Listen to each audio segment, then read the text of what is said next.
I do see your go-to on the side case. Okay, perfect. And I will hide that. And do you see our video? Yep. Okay, got it. All right, let's get started. All right, everybody, welcome to another Marketing and Tech Insider webinar. This is Casey Stanton, and I'm here with Mike Cline from Tech Guys Who Get Marketing. And we're here to talk about sales forecasting, augmented reality, and engagement art. Now, before we get started, let's figure out first who Mike Cline is. So Mike Cline is a 6275. If you are familiar with the Colby score, you'll know that he's a quick start fact finder robot. His leading codation is quick start, which means he's quick to jump onto new opportunities, but he likes a fair dose of facts as well. Notice that he has that 2 there, that's his follow through, which means he can't do the same thing over and over again without getting bored. His strengths from StrengthsFinder are learner, achiever, intellection, activator, ideation. The reason Mike brought me in here is because his intellection sometimes is hard to disseminate to the general population. So I'm here to try to dumb down some of Mike's great wisdom. For the past 8 years, Mike has been eating sushi, solving bigger and uglier problems with technology, custom solutions, and elbow grease. I also heard that he's allergic to giraffe sweat. I love giraffes, actually, for the record. And Mike, I love that every time you do these intros, Casey, they keep getting more interesting and interesting. I gotta have fun. So Mike's out in Eden, Utah, which is the middle of nowhere because Mike's afraid of the upcoming Armageddon. Is that what it is? Well, there's a lot of preppers up here in Utah where we are, I will say that. But I don't share that particular fear. Sure. Sure. All right. And now me. I'm a 6195, so Mike and I are very similar, except a big difference that we have is that my follow-through is a 1, where his is a 2, which means I cannot do the same thing almost once. If it's any more than once, I tend to do really poorly on it. So it's kind of fun that we both have a similar conation here. And how that works is we can jump on these calls, we can jump on these webinars, we can have a great time, we can hopefully be useful, but the next one might be very different than this one. My strengths are individualization, maximizer, input, learner, and woo. And I lead with individualization. I really care about the individual. I have a really hard time talking to a group of people because I see a group of people as a lot of individuals, and I don't do a great job at summarizing all of their needs differently. Summarizing all of their needs together. I just see them all as different people with unique problems. I'm a marketer. I'm a Michigander, I'm a mutt lover, I'm a former marketing professor, and I mitigate marketing misadventures with mercy. So that's what I'm here to offer. In the sun, do you do all that while in the sun there, Steve Miller? Right, exactly. All right, so the first thing that we're going to talk about today is sales forecasting. I've got my notes, you've got yours. I just want to start off and just kind of give a general notion of this. So in businesses that I step inside of at Engaged Officers and then Tech Guys, these business owners have a great book of business. They have customers that they've had for years, and they also have these sales opportunities. If the entrepreneur has a sales organization, they have a sales department, they typically have someone selling. And if that person's selling, where do they keep track of all that information? When I step into a company and kind of look at what's going on in the marketing and sales side of things, typically one of the biggest faults I see is a lack of sales opportunity tracking and therefore an inability to forecast sales effectively. So Mike, how would you define what sales forecasting is? Well, actually, before we define it, why don't you give an overview of what we want to cover in this section, too? It's sort of like... Yeah. So the big things, the big things are, this is like reeling in your sales team to make them more effective. It's about recording the information from the different conversations that you have and being able to predict, not only knowing what's the P&L for the past 30 days or for the year to date, but also to know the sales forecasting to see if your business is going to grow, if it's going to shrink, what it looks like year over year or month over month to see if there's any cause for concern or cause for celebration. We're going to be talking about different technology to use. We're going to be talking about a book that Mike and I love on sales tracking. We're going to be talking about the difference between sales and marketing teams, and this all kind of wraps around the notion of opportunity tracking. So we'll spend some time unpacking what that is. Cool. Awesome. So what was the question? So how would you define sales forecasting? I would say sales forecasting is being able to predict sales in the future. It's like predicting the weather. And the only way that you can do that reliably is by having good tools for weather prediction, i.e. sales prediction. And that's comprised of a lot of data gathering and then looking at that data in specific ways as applicable to your business. So just like a weatherman forecasting in the Caribbean is going to take a different approach. Fundamentals of atmospheric weather are similar, but different regions, i.e. different businesses, are going to have very unique components and qualities to them that are going to matter more than others in order to get an accurate forecast. So that's the way that I would describe it, and the way that I look at it. And the way it's important is if you can predict at least some semblance of the future with some accuracy, even if you're only, right, call it 60, 70% of the time with your sales forecasting, it gives you a foundation to make better business decisions from a place of abundance far more than a place of, uh-oh, do we have enough sales? Yeah, and I want to add to this a piece on importance. So if you look back at our Colbys are pretty much the same, 6275, and I'm a 6195. And this 1 or Mike's 2 are the issue here. So we lead with our quick start, which means we jump to new opportunities quickly. So as Mike and I go out and we're at some level the chief salespeople of the organization, we go out and we find these opportunities, we have this conversation, and it's really fun, and we see a way that we can solve a problem with tech guys or with engaged officers or whatever. We love having those conversations.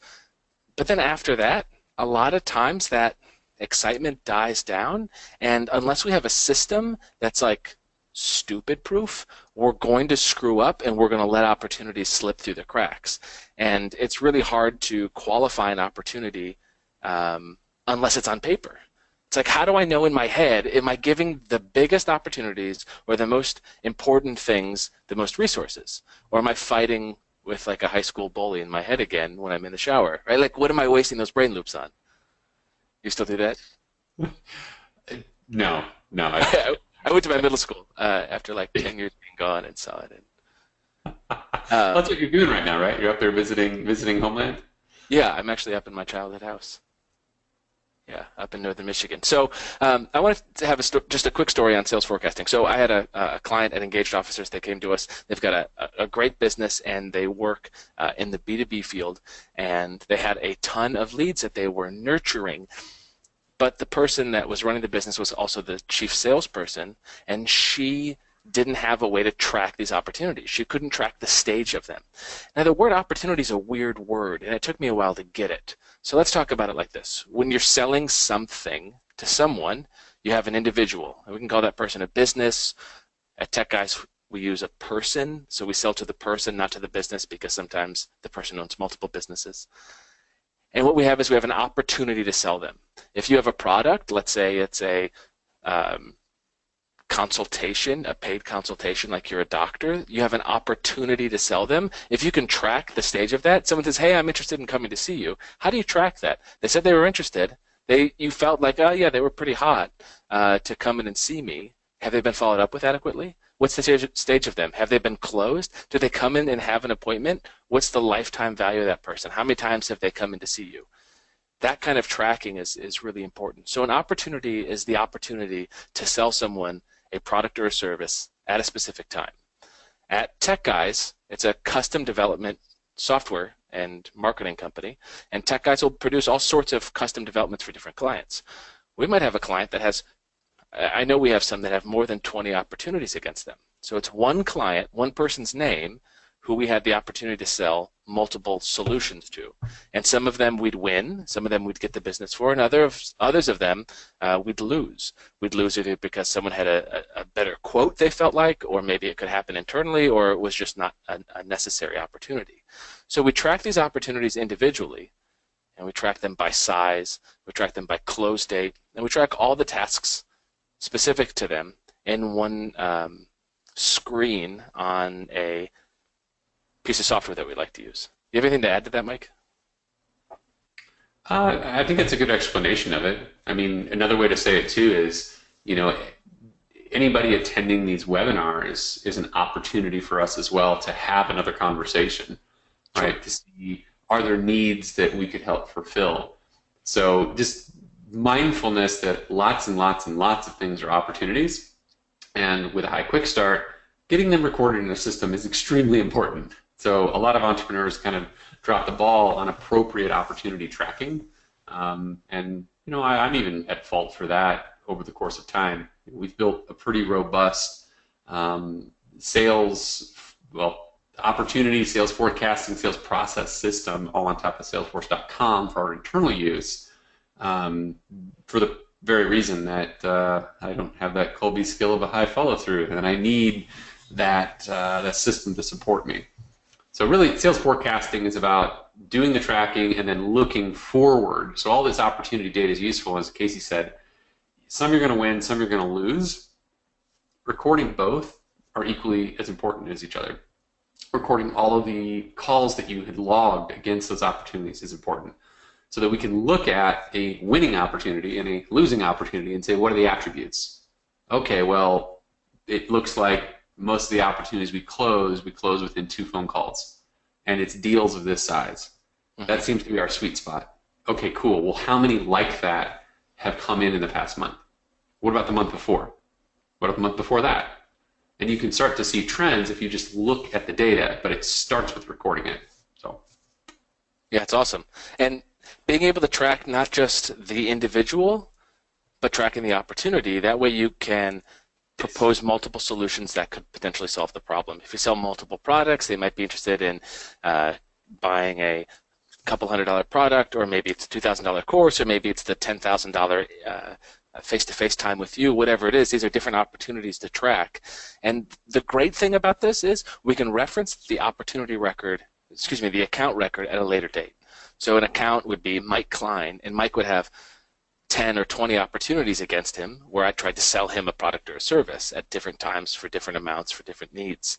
I could look back because I forgot who Mike Cline was, and I could say, oh yeah, back in 2013 I sold him this, and here's all the information on that. Okay, and the chief sales guy was Bill. Okay, got it. All right, this is coming back to me. And then we have these other opportunities that didn't go. I can look back at them. Oh, there's a note here. Mike moved out to Puerto Rico to dodge some taxes, and then whatever the reason was, I can figure all of that out on the opportunity record, and it's like a long-term record of the relationship. And this goes back to what we talked about in the last webinar, which was don't burn the data. And that was all about there are billions of people on Earth, but really in our work world, it's a small circle. And we just can't burn the relationships. So what's important is the long-term relationship. I want to keep the long-term customer record information on someone that I talk to. Even if I talk to someone and it's apparent that I'm not qualified to help them because their business is too young, it's a startup, if I give them good direction and I give them great value and they feel really great at the end of the call, then we can have a conversation 2, 3, 4, 5 years later when they've maybe done some of the things that I mentioned, or maybe done some other things, and now they're successful and they're at a point where they could use our services. I have that record. I have the relationship. I can remember, and it's not that I have to rely on my own head, which is the biggest issue in any company on sales, is relying solely on an individual and not on a system. Yeah, that's well said for sure. And some of these systems, by the way, too, that we're talking about for sales forecasting and opportunity management, we're really talking about a CRM, customer relationship management piece of software, and there are oodles and oodles and oodles of them out there these days. I mentioned we use Salesforce.com internally, which is a legit enterprise level tool. Most people don't need that level of horsepower, but it is a great tool. I mean, extremely extensible, kind of at the very top tier of things, but that's not always the best. it can overcomplicate smaller businesses where a lightweight tool is better served. Infusionsoft is a marketing-based CRM that we're often utilizing for clients, or clients have, and we're also working on or within for them. So that's another alternative. Insightly, also another small, quick, easy, fast, lightweight kind of tool. Even Trello. Sorry, with Insightly. So Engaged Officer started off as a project that we launched on the backside of Peter Diamandis's exponential, or back end of his book launch in 2015, and we called it Exponential Think Tank. And we wanted to scramble together a really lightweight software stack that could allow us to handle everything we needed. And we could have integrated with the tech guy Salesforce and done all that and customized records and all this. And while that's possible, it wasn't worth it in the short term. What was worth it in the short term was to grab Insightly, do their 14-day trial, tried their iPhone app, loved it. It was simple, and then it was $29 a month or something thereafter for 2 users, and it was great. I could put in all the contact information of everyone. It was like their business card. I would input all that information, then the opportunity to sell them into our program, and then the status of it. We could run basic reports to see how many people were active being billed, how many people said they were interested and hadn't paid, all that kind of stuff. All that happened in Insightly, super lightweight, no customization. Without it, it would have been a spreadsheet nightmare. And with it, it was really easy. It wasn't the right long-term solution for us. We ultimately moved off of it. But as far as moving quickly and being able to be nimble, I thought that Insightly was great. Yeah. And I mean, even go a little lighter weight, and you can go to project management tool like Trello. I don't know that I would manage. You're not going to be able to get data or analytics out of something like a Trello, but there are. I'm just citing other tools that are kind of lightweight. Yeah, Trello is essentially Post-it notes. Yeah, it's kind of how it works. Post-it notes on a board. The bottom line is do something. Do something to track this data. Even use Google Spreadsheets if you have to. It's just extremely important to not lose sight of, one, I mean, customers, obviously customer list management is important, but opportunity management of those customers, because that can give you a lot of valuable data that is easy to kind of forget. And then what's really important here too is to put the opportunity size on the opportunity itself. So the opportunity record is, I'd call it, Mike Cline $5,000 sale, like $5,000 product, whatever it is, whatever I'm selling, Mike Cline. The opportunity size is $5,000. Maybe I have another one that's $100,000. I have another opportunity size that's $100,000. Should I be giving Mike Cline an adequate or an even amount of time as I give that $100,000 opportunity, or should I give the $100,000 opportunity more of my time because it's worth so much more to me as far as maybe profitability? This is a big issue with just not giving the right opportunities the right focus. I think it's easy to work with people that are fun, and this is my Achilles heel in sales is if I have a conversation with someone and they're not a perfect fit, but they're like really, really great, and I have like a ton of fun talking to them, I'll prioritize that opportunity maybe subconsciously instead of the one that I could probably provide equal or greater, or hopefully greater impact to, that could afford a much higher price point. But I do it just because I enjoy it, and that's not the right way to grow the business long term. I do watch you do this. It's pretty funny, actually. I find it hilarious, and it's a lot of fun for sure. Over the years, watching you do that. We took on there's a book out there on this that goes into much, much greater depth around sales forecasting and predictable revenue. And the book is called Predictable Revenue by Aaron Ross. Aaron Ross was involved with Salesforce.com in building some of those systems. So if you want an in-depth, deep dive on sales forecasting, all from an enterprise perspective, right? It might be more complexity than is needed, but if you want to deep dive on it, that's a good book to read. And some of the fantastic book. Yeah, fantastic book. We implemented a lot of those concepts that were in there back in the day. And so the thing I'll talk about real quick then is how do people do this wrong? Like, what are the common mistakes when it comes to sales forecasting, opportunity management? Two things. One is the underbraining the process, meaning you don't track any of these metrics and you go through business for several years with a complete scattershot of what made it work and not. The other is overbraining it, and where you add too many processes, you're trying to track too many things, and you get quagmired in information constipation around it. So there's a sweet spot that you want to find with the complexity as your business grows, as you step into this need of we'll call it just sales in general. And some of you might actually be more in, direct response or direct sales efforts, online marketing sales efforts, et cetera, where you're not going to do opportunity tracking per se in a classic sense, but you might do it with affiliates. You might do it with vendors. It applies anywhere that you need to close a deal of any kind. And tracking this stuff makes a big difference. Yeah, Dan Sullivan has a great tool called an opportunity filter, which is an opportunity to take on a new product line for your business, to partner with new people, to do all these different things. All of these opportunities you stack, and then you rate them based on their ability to bring in more business or be more valuable to you or use less of your time or whatever. So opportunities in that regard, different than on the sales side, but equally important to be able to manage those things and focus on the important metrics instead of getting quagmired in what's interesting or exciting. And I'll say the last thing on this, and then we got to jump to that next topic. But sales teams versus marketing teams, what's the difference and what matters? You want to address that, Casey? Yeah, sure. So I remember when I got started in marketing, I talked to one of my dad's friend who worked at IBM, and he told me there's a difference between sales and marketing, and I just didn't know what the difference was. It just felt the same to me. And it became quickly apparent as I got deeper into marketing that marketing is the thing that takes the masses, pre-qualifies them, and then puts them over into a sales process. That sales process could be an individual selling them on the phone, or it could be a sales letter that sells them. It could be something that sells. So if you look at Apple's recent keynote, all of the buzz, all of the tease around it was the marketing, and then kind of ultimately the actual keynote itself when they released the phone was the sale. I mean, I watched that and I was sold. I'm sure I have to go through the process of giving money over to the AT&T rep, but I was already sold. So, I mean, you can kind of see that last bit as marketing or sales.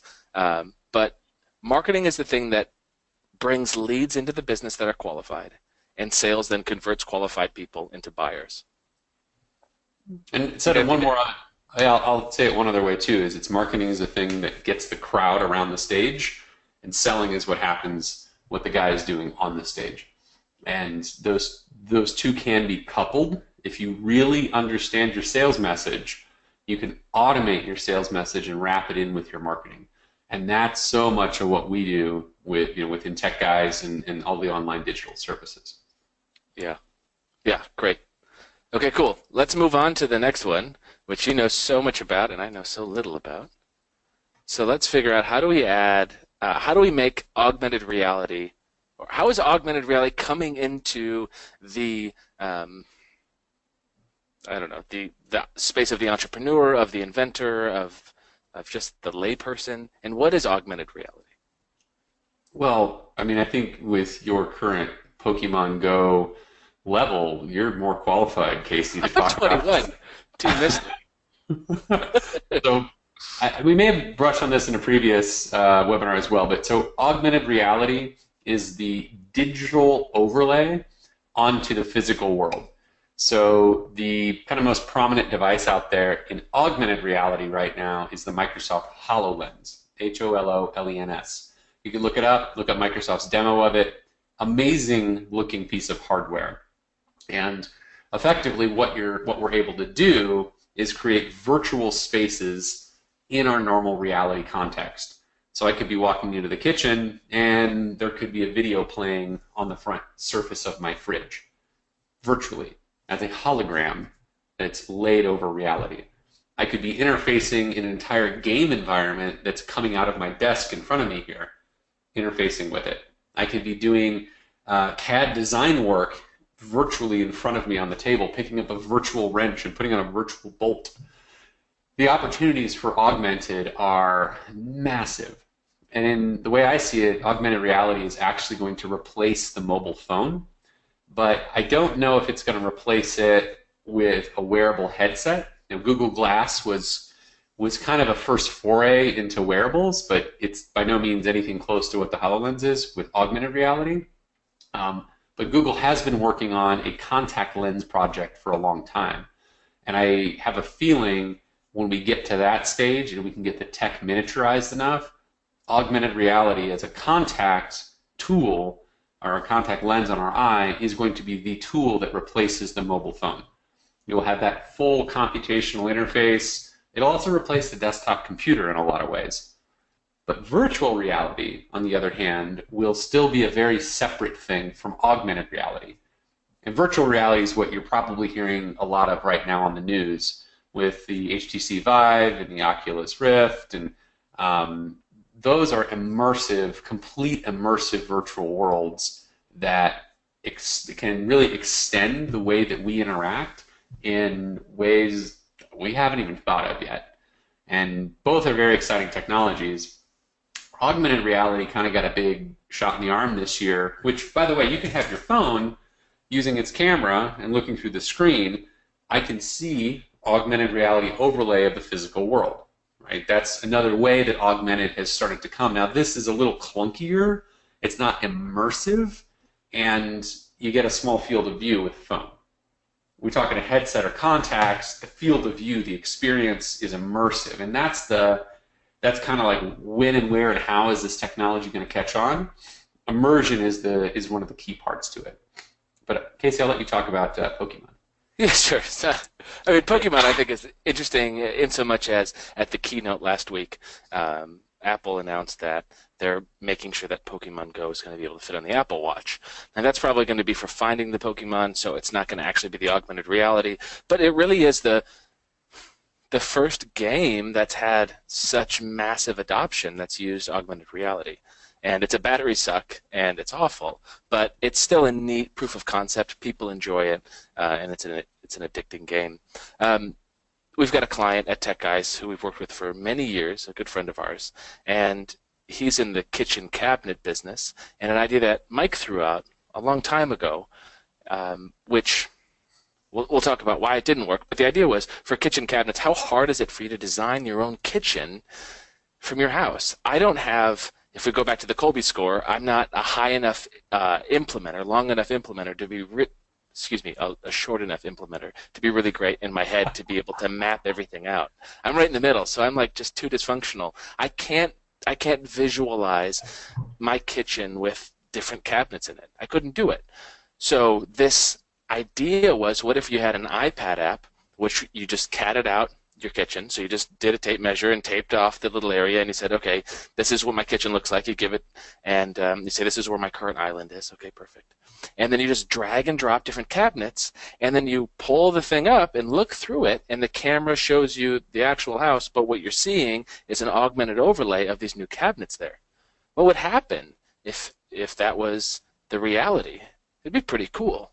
I would feel more confident buying things. I just bought something the other day on Amazon, and it was way too small. This thing came in this big, and I thought it was going to be this big. Had I been able to throw on some augmented reality and see what it was like in my hand, it would have changed my relationship to the product, and I wouldn't have purchased it in that situation. So, and that right there is the key part. Your relationship and trust of buying something you can't physically touch.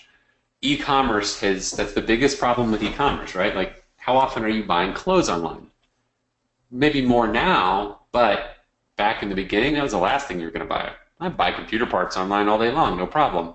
Right. And we watch these different verticals of e-commerce start to rise. And something that's going to be fascinating with augmented reality and virtual reality, let's take the cabinet example. You hold that iPad up and you're engaged, or you put the HoloLens on and you're engaged in putting up the new cabinets in your house. What's an ad look like in that world? Oh, on my counter, there's a brand new Vitamix blender. You know what? That looks good there. I need one of those. Click, add to cart, immediate upsell. Like the value of that right there, capturing somebody in an immersive world by serving them with a taste of the flavor of what the next upsell could be, that's advertising and marketing, or really advertising, is going to have to take that kind of approach. Our current spammy approach, which is this, using the classic, fear, greed, curiosity tactics and massive repetitiveness, we want more human connection. We want more real connections, and we're going to see it through these immersive worlds, and it's going to be pretty cool. Like, you're going to be happy when you turn around, you're like, oh my gosh, I never thought about another table over there, or the cabinet there, or the door hooks that way. That's amazing. Yes, I want that. Because those pieces were placed there as part of a marketing immersive experience. Mm-hmm.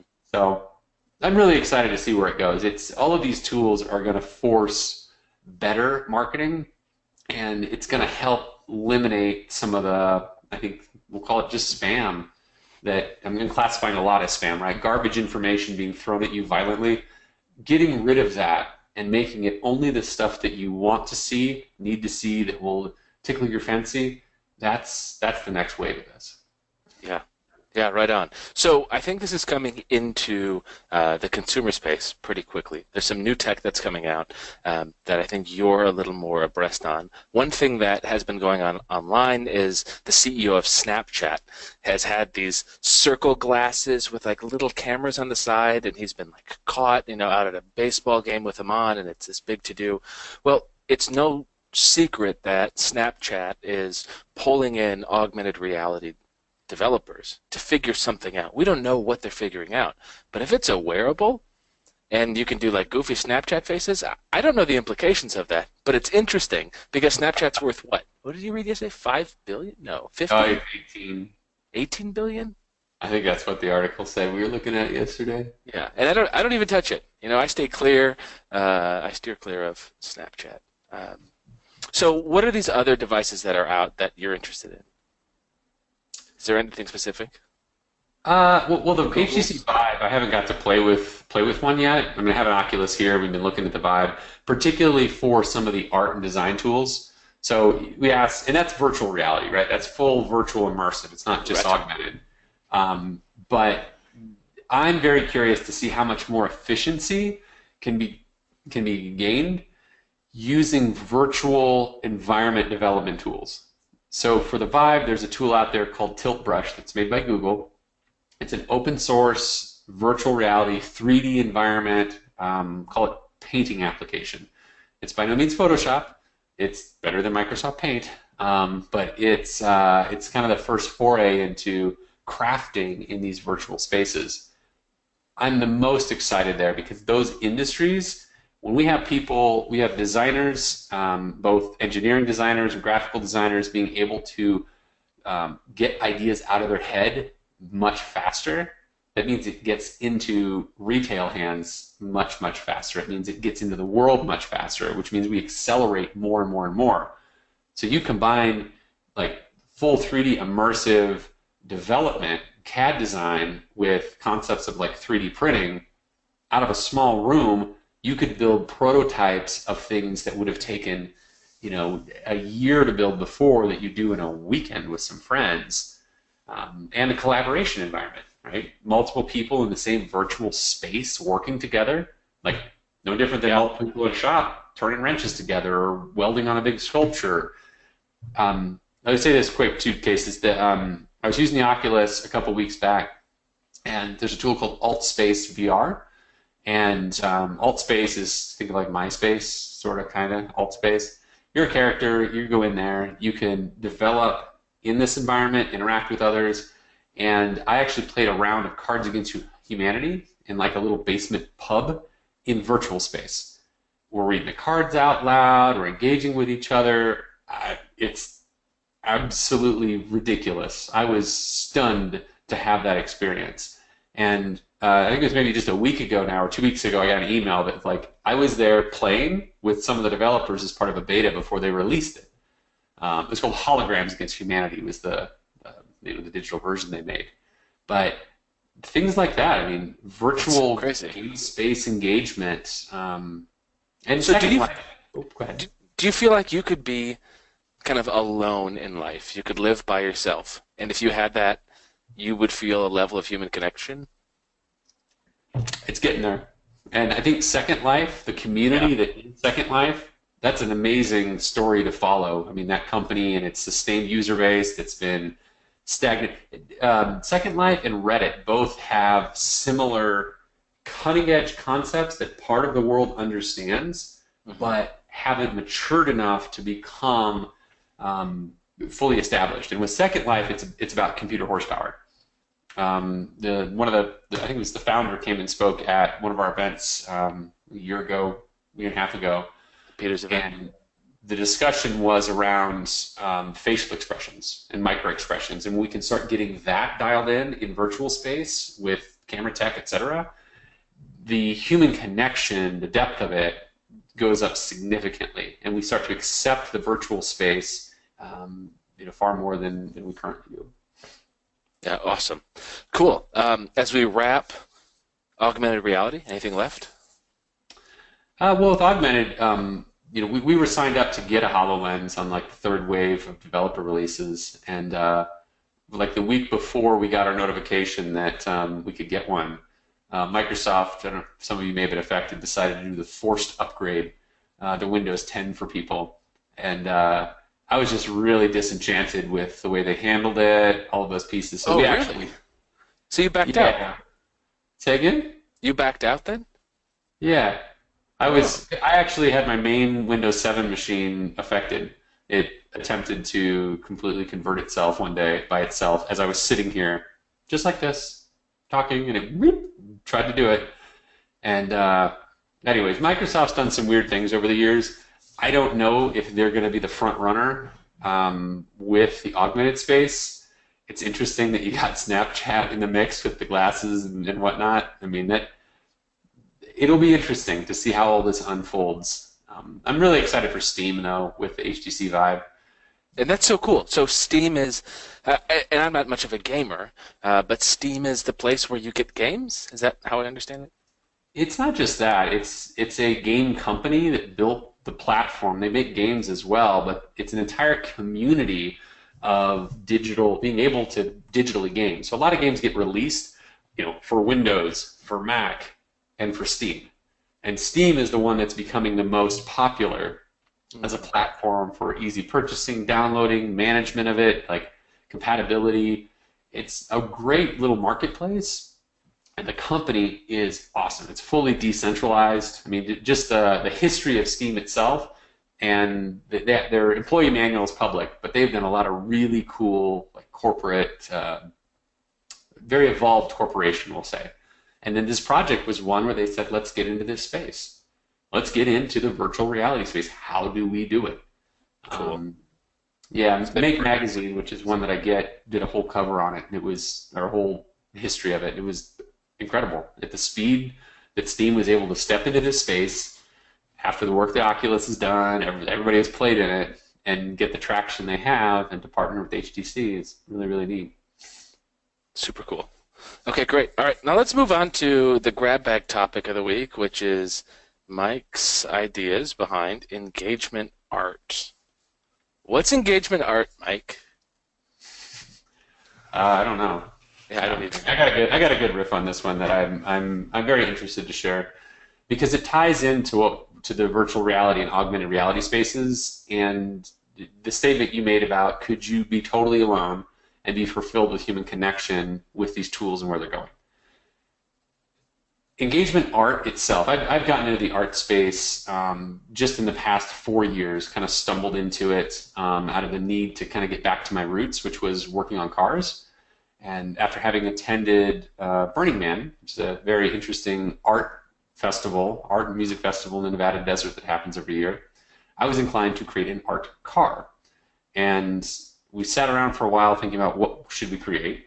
And the theme that year, which was Who is John From? It was a cargo cult theme. If you've heard of anything in the South Pacific during World War II, you had some of the natives start worshiping like the skycraft and sort of the magic that was brought by the GIs that were there, because they came and left quickly, so they became lore in those areas. It's a whole crazy history if you're interested in it. If you look up John From, F-R-U-M. Anyways, we ended up deciding to create a giant peanut butter and jelly sandwich with wings and serve gluten-free, gourmet, cinnamon butter, toasted peanut butter and jelly sandwiches for fun. All of this is for fun. The event is about creating wild and crazy things for fun, and this is what we chose to do. What we didn't plan on was how it would be received, and that people engaging with this piece of art we created exceeded our expectations 100-fold. And to explain that, I want to back up and talk about Burning Man a little bit and really like culture and kind of where we're at. So there is the notion of strangers, and there are the notion of friends. Casey and I are friends. At one point in time, we were strangers. We were strangers, randomly happened to be at a bar in Michigan called the 8 Ball at a couch surfing event, couch surfing meetup event. And through interaction and dialogue, we went from strangers to acquaintances to friends to really good friends. I lived with you for a minute, so even like housemates. Even like housemates for a minute back in the day. That process, we say, well, okay, well, how does that process happen? We kind of treat it as an organic thing. But if you walk around New York City, everybody has their blinders on to everybody else. There isn't engagement with other humans, even though you're surrounded with them. In fact, if you go up to somebody, the first inclination is often, I gotta put my guard up for just a second. What do you want? Who are you and what do you want? There's the inclination that somebody wants something from us. Now, go to a place where there's less population. Go to the exact opposite. Small, rural town in the middle of nowhere. Same situation. Somebody walks up, you're like, oh, what's going on? There's an openness to it. And the human density has a lot to do with that, and has a lot to do with how we go from strangers to acquaintances to friends. So the creation of this art piece, this giant sandwich, S-A-M-M-I-C-H, holiest of holy sandwiches, just for clarity, it got people to immediately bond in a very unexpected way. It took strangers and bonded them very, very quickly. Part of that was because of the show, quote unquote, that we made part of this. So you can have a sandwich, we're here to serve them. However, your sandwich will be completely flavorless unless you tell us a sin or sing us a song. That was the kind of caveats to it. And that got people to engage and to play with each other, and they would be singing, like, you would learn parts and bits of random strangers that you never, ever could have got out of them otherwise. And now Burning Man is the context for this, right? It is a very open landscape that encourages people to bring art and express in any way that they possibly want. And the fact that there's no currency at the event at all, there's no buying and selling, there's no trading and bartering, there's only gifting, right? And I say there is buying of ice and coffee sanctioned by the event, but other than that, there is no economy. So when you walk up to somebody, you can't even say, well, what do you want from me? There's nothing to get. There's nothing to take. There's none of that. That's gone from this social experiment that is Burning Man for the week that it's alive. So from that, what we found with the sandwich is that there is a huge need in society for connection at real levels, at the deep levels. There's lots and lots of people that are surrounded by other humans and they're completely alone. And that healing of loneliness, or at least engaging that loneliness and helping engage others with an art piece and bond with other strangers, that's the premise and the basis for engagement art. Cool. So, it's all well and good, but what's the application? So the application of this is we look at all the environments that we go into on a regular basis. From city sidewalks to airports, restaurants, all of these places can have these elements in them to help individuals actually connect. I mean, bars are made for people to go hang out and connect. And I don't know what your life was like kind of in your early 20s and in post-college and everything, and in that bar scene. I believe you were part of that a good bit. I personally never felt like I could connect even in those spaces. Yeah. But that's why we go there. That's why alcohol is one of the most consumed drugs in this country. It's not a connection drug.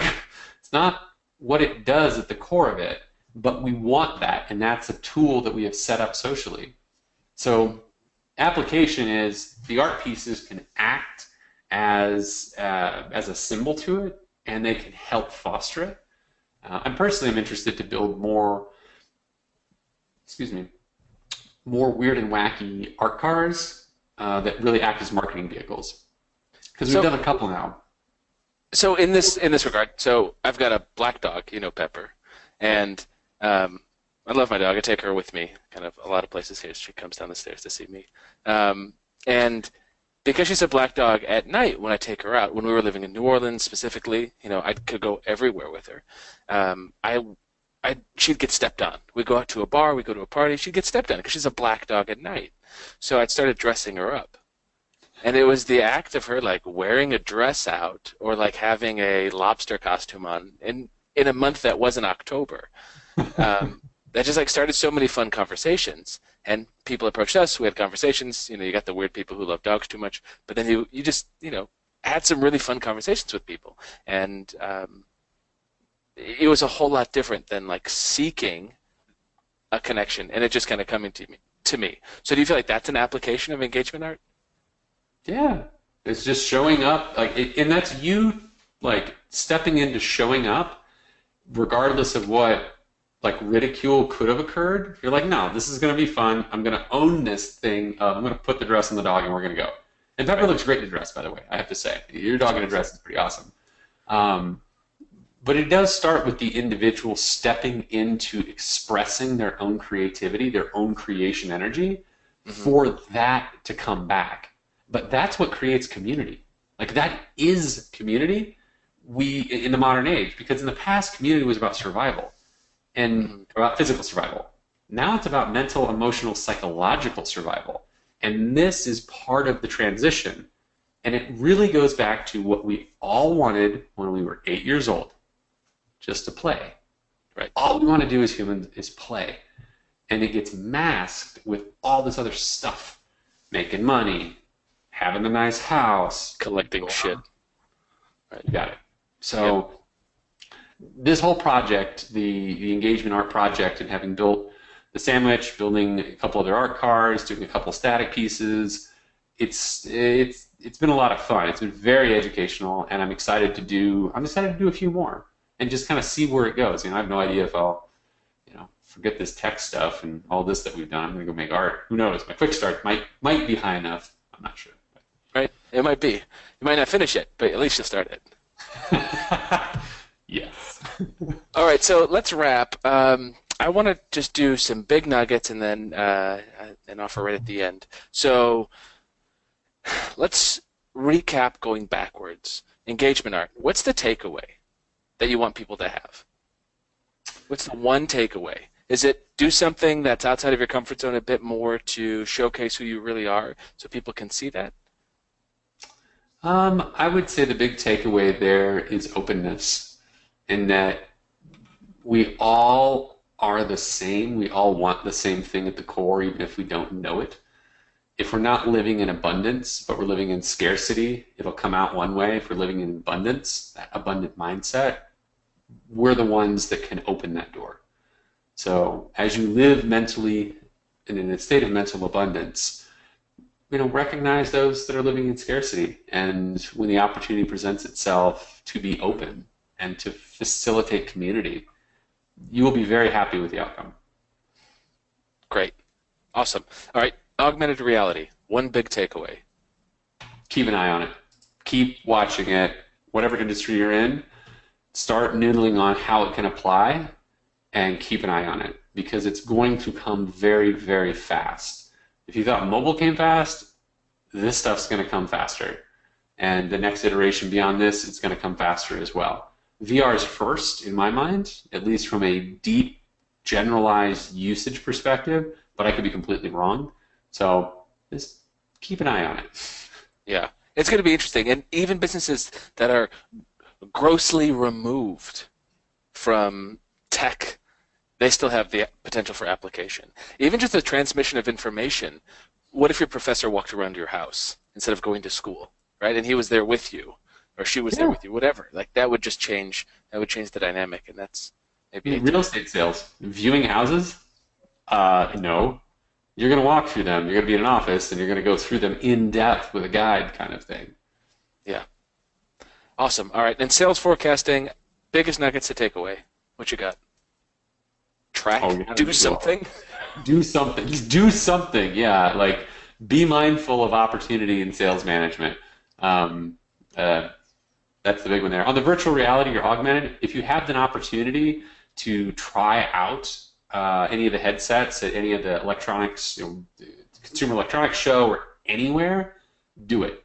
Make a little detour to go check out these tools. And Microsoft posts, they have a bunch of places where there's HoloLens demo units and things like that. The same way with Oculus, but if you haven't played with them to feel them, this isn't something that I can explain in total because of the level of immersion. Go and sample them. Yeah, awesome. All right, now for the last thing here, on the last slide, here's what we're offering on the backside of this. So Engage Officers, it's a business that Mike and I have with our friend first and co-founder Bill Ferrante. Engaged Officers is a business where we work as an outsourced chief marketing and chief technology officer. We work with our clients for 90-day sprints with the option to renew every 90 days. And we step into these businesses and we augment the capabilities that the team currently has by giving a high-level marketer and a high-level technologist so you can make sure you're making the right decisions, you're looking at technology the right way, you're seeing how augmented reality comes into your life, you're making sure your sales forecasting is, your technology is accurate, your marketing strong, you're taking all the different potential opportunities that are the most important for your business and you're acting on them.